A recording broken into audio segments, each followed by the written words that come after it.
सतना जिले के चित्रकूट अंतर्गत आने वाले बटोही गांव आत्मनिर्भर भारत का सबसे बड़ा मिसाल बनकर सामने आया।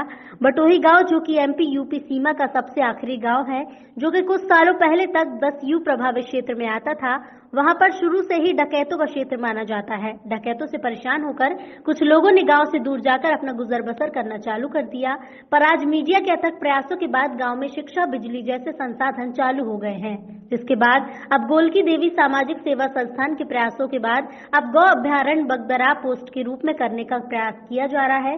इस संस्थान हमारे और हमारी टीम के लोक कल्याण देश जनजीवन उत्थान पर्यावरण संतुलन के तहत एक कार्य योजना तैयार कर 38 पेज की पीडीएफ फाइल तैयार कर संस्थान द्वारा 1 वर्ष पहले रजिस्टर्ड डाक द्वारा पीएमओ सहित अनेक जिम्मेदार कार्यालय में ले भेजा गया है और सोशल मीडिया साइट में भी मौजूद है। निम्न उद्देश्य को लेकर प्रेस वार्ता की गई।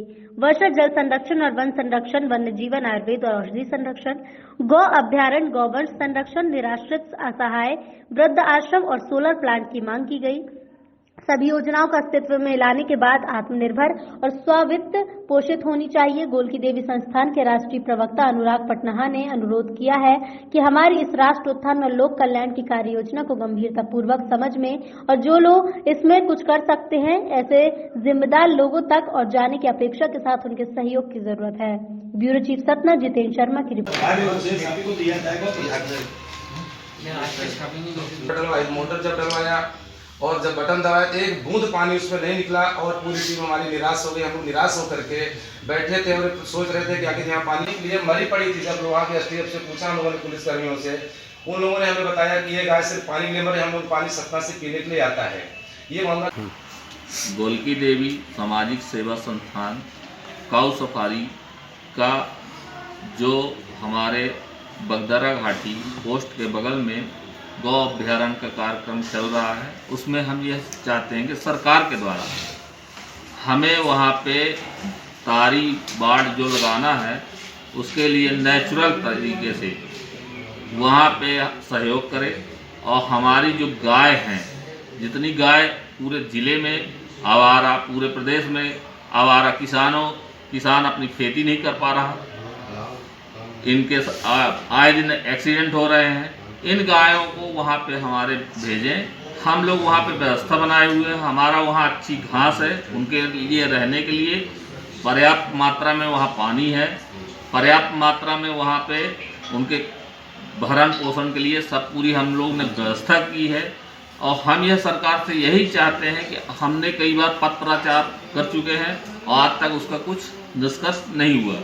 आपके माध्यम से हम यह चाहते हैं कम से कम सरकार जो कानी हाउस बनाने के लिए इतना बजट स्वीकृत कर रही है, वह प्रयोग कम से कम यहाँ के मवेशियों को ले जाके वहाँ पे रखें, तो हम लोग कम से कम इतना व्यवस्था करके और आके सरकार स्वयं देखे कि हम लोग कैसे काम कर रहे हैं। और वहाँ के आदिवासियों को भी जोड़े हुए हैं, जो हमारे आदिवासी गाय के गोबर से दीपक बनाते हैं, गाय के गोबर से मूर्तियाँ बना रहे हैं, अगरबत्ती का भी प्रशिक्षण दे रहे हैं, औषधि खेती का प्रशिक्षण भी दे रहे हैं। कम से कम वहाँ आत्मनिर्भर वहाँ के लोग बन सके, जो आज उनके रहने के लिए घर नहीं है।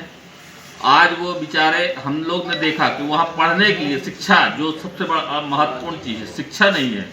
उसके लिए मड़ैया माननीय कलेक्टर महोदय से भी बात हुई, हमारे पूर्व मुख्यमंत्री जी ने पत्र भी जारी किया था, तुरंत उसका लिए उन्होंने पहल भी किया था और वहाँ पे विद्यालय के काम भी जारी है। आप लोग भी आके देख सकते हैं। वहाँ पे बिजली नहीं थी, बिजली की व्यवस्था की गई, बिजली भी वहाँ आने लगी है।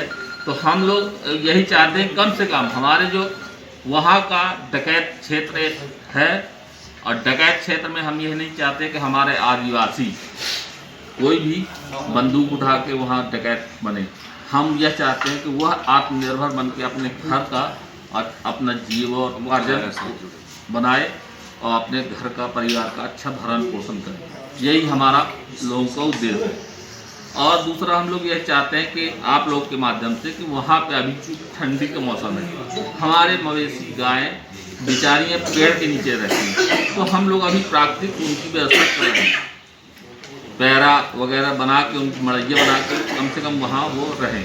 तो माननीय प्रशासन से भी हमारा यह सहयोग चाहते हैं कि कुछ प्रशासन भी वहाँ कुछ न कुछ वहाँ आके करे, देखे कि हम लोग क्या कैसे कर रहे हैं। यही आशा, यही बात मैं आपके माध्यम से पहुँचाना चाहता हूँ शासन को, और हमारे जो सामाजिक सेवा संस्थान के सभी कोई हैं, और भी जो आप लोग को उनसे उस विषय में बात करनी हो तो बात कर सकते हैं।